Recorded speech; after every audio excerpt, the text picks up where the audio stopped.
यहाँ पर जल सत्याग्रह किया है और आज 2024 का आखिरी दिन है और 2025 में अब हम प्रवेश करके इस नदी से बाहर निकलेंगे रात में 12:01 पे। उससे पहले हम बाहर निकलने वाले नहीं और ना ही हम ज्ञापन देने। नमस्कार, आप देख रहे हैं सच की आवाज वेब न्यूज। मैं शशांक मिश्रा मौजूद हूँ गोमती नदी के किनारे, बिल्कुल मौजूद हूँ। यहाँ पर किसानों का आंदोलन चल रहा है और भारतीय किसान मजदूर यूनियन के राष्ट्रीय अध्यक्ष मनीष यादव समेत तमाम लोग आज यहाँ पर जल सत्याग्रह कर रहे हैं।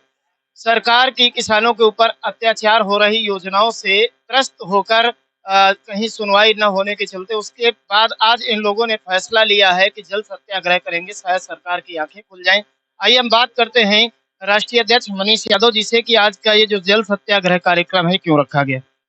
मनीष यादव जी, आज इस कड़ाती ठंड में जहां पर लोग बिस्तर में भी सिकुड़ रहे हैं, ऐसे में आप लोगों ने यहाँ पर जल के अंदर, जहां पर पानी बहुत ही ज्यादा ठंडा है, यहाँ पर आने की आवश्यकता क्यों पड़ी?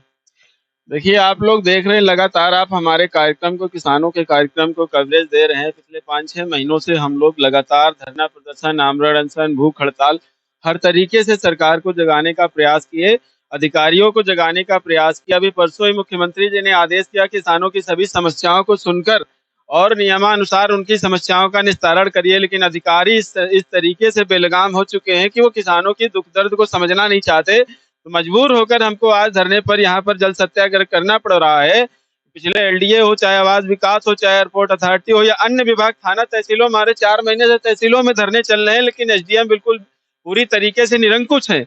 और जब हम कोई कार्यक्रम करने जाते हैं तो पुलिस को हमारे सामने खड़े कर दिया जाता है।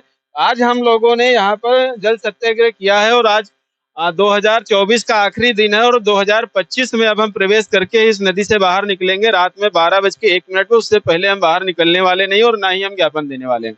ये जो मुख्य समस्या का थी जी, जो सुनी नहीं गई, जो आपको जल सत्याग्रह करना पड़ा। देखिए, यहाँ जो बसंत कुंज योजना के 5 गांवों की जमीनें हैं, हमारे किसान यहाँ पर इकट्ठे हुए हैं। पिछले 44 साल से 45वां साल शुरू हो गया है और अभी तक उन किसानों को पैसा नहीं दिया गया। उनके घरों का जो लाल घेरा होता वो नहीं किया गया, आबादी को चिन्हित नहीं किया गया और उनके पेड़ पौधों का भुगतान नहीं किया गया। पेंशन आदि समाज तमाम समस्याएं लेकर किसान लगातार 45 सालों से धरने पर बैठे हैं और धरना दे रहे हैं, लेकिन किसानों की समस्याओं को अधिकारियों ने नहीं सुना। और मैं समझता हूँ इस 5 गांवों की 2 पीढ़ियां समाप्त हो चुकी हैं। ये तीसरी पीढ़ी जो आपके सामने खड़ी है, तीसरी पीढ़ी आ जाए, लेकिन अभी तक इनको ना तो पूर्ण भुगतान हुआ है, ना इनकी समस्याओं को कोई सुनने वाला है। दूसरा, एक लखीमपुर खीरी में राजापुर गांव है, वहां की जमीन लखनऊ विकास प्राधिकरण के द्वारा 5 बार एक्वायर की गई। आज 4 बार, 5वीं बार भी 20 साल पहले जमीन एक्वायर की गई और जिस जमीन को एक्वायर किया गया है उस जमीन पर लगभग 50% से ज्यादा किसानों का जो पक्का निर्माण है। अब अगर जमीन सरकार लेगी, पैसा भी ज्यादा दे दे मानते हैं, तो वो कहाँ जाएंगे? उनके घरों का क्या होगा? उनके जो स्कूल, कॉलेज और भी जो चीजें जो व्यवसाय संबंधित चीजें, तमाम चक्की, आटा की चक्की, तेल की मशीनें, ये सब लगी हैं, वो कहाँ लेकर जाएंगे? तो हम लोग पिछले 8 साल से वहां लड़ रहे हैं कि उस जमीन को अवमुक्त कर दिया जाए, कहीं और ले जाया जाए।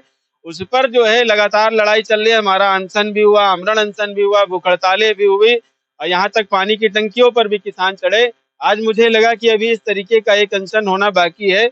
जल सत्याग्रह जैसी ठंडक में शायद सरकार और ये अधिकारी जाग जाएं, इसलिए आज हम लोग यहाँ पर आए हुए हैं और रात में 12:01 पर हम लोग ज्ञापन देने का काम करेंगे। उससे पहले हम मानने वाले नहीं हैं। सरकार की नींदों को उड़ाने वाला ये दृश्य आप देख सकते हैं कि जहां आज के दिन लोग नए साल के आगमन की तैयारियां कर रहे हैं, वहां पर देश का किसान अन्नदाता इस कड़कड़ाती ठंड में और इस ठंडे पानी में खड़े होने को मजबूर।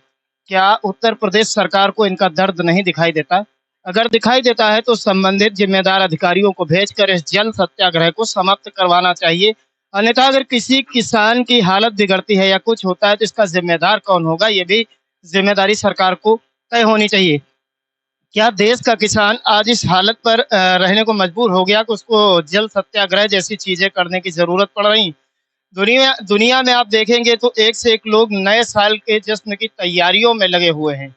कल नववर्ष आने वाला है, लेकिन इन किसानों का नववर्ष क्या इस जल में होगा, ये देखने वाली बात है। काफी सारी संख्या में यहाँ पर इस कड़कड़ाती ठंड में आप देख सकते हैं कुछ बुजुर्ग किसान भी हैं, जिनको ऐसी ठंड में पानी में नहीं होना चाहिए, लेकिन कौन सी ऐसी मजबूरी उनके सामने रहे, उनकी अपनी ज़मीनों को छीनने की डर जो है, उसकी वजह से यहाँ पर वो लोग मजबूर हैं। सरकार की ऐसी योजनाओं से जो है किसान परेशान हैं, तो ऐसी योजनाओं का क्या, जिन योजनाओं से किसान को पूरी तरह से तकलीफ हो। कैमरामैन राहुल के साथ मैं शशांक मिश्रा, सच की आवाज़ वेब न्यूज़।